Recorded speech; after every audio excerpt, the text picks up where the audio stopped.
Hey, now I've been asked lots of things over the past couple days.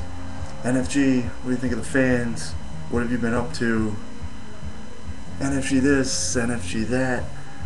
I know that I've been away for a while now, and what I've been up to, I just had a Fatal 4-Way match.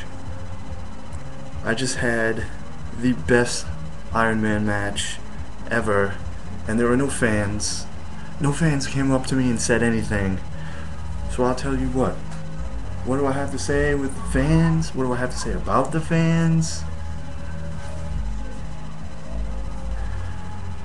As long as this is the biggest gun in Rhode Island, you can all go shoot yourselves.